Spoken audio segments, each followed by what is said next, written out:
The Little Ways of Saint Therese. Through what she did and wrote, she showed how, in the daily business of life, we can make sure that we are advancing along the path of perfection. She called it the little ways of spiritual childhood.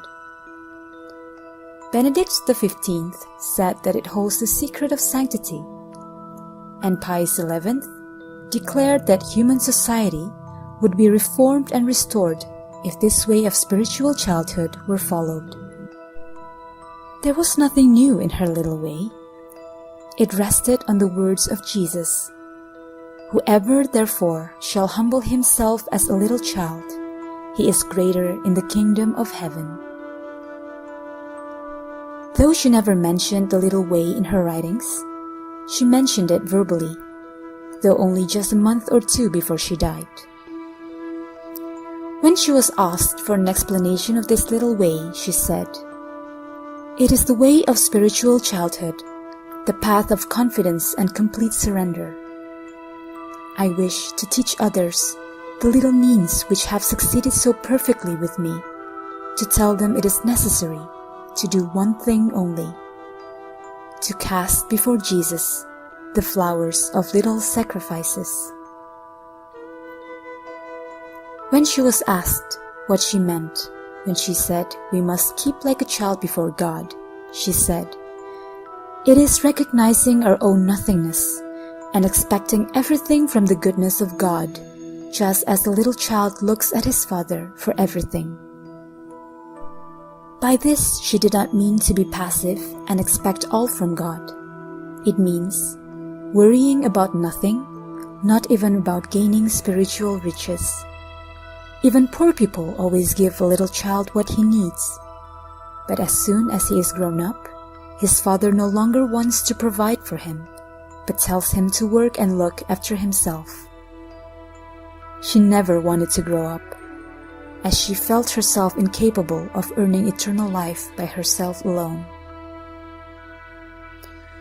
Remaining always a child does not mean being childish, but it means never attributing to ourselves the virtues we possess in the belief that we ourselves are capable of anything.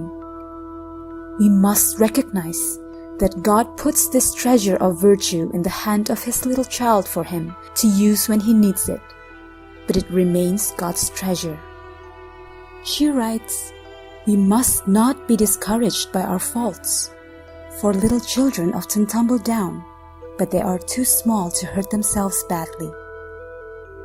She could say, "I am certain that even if I had every imaginable crime on my conscience, I should lose nothing of my confidence. Rather would I hasten, with a heart broken with sorrow, to throw myself into the arms of my Jesus. I remember how he cherished the prodigal son who had returned to him." It would be a mistake, however, to imagine that the little way implies that our role in achieving salvation is a passive one. She told her novices, "We must do all in our power to give without counting the cost. We must deny ourselves constantly. We must prove our love by all the good works of which we are capable, and which, after all, are of little worth." Though she did not live long enough to write a treatise on her little way, she said something nearly 2 months before her death, which perfectly explained her little way. Holiness is not a matter of this or that pious practice. It consists of a disposition of arms of God, being aware of our weaknesses, yet boldly confident in the goodness of our Father. Can we also be like her? Though she wanted to be a simple, ordinary nun, she was firm on one thing. Before entering the order, she wrote to her sister Pauline, "I want to be a saint." All what she thought, said, and did were directed towards the achievement of this aim. It was to achieve this end that she developed her own little way.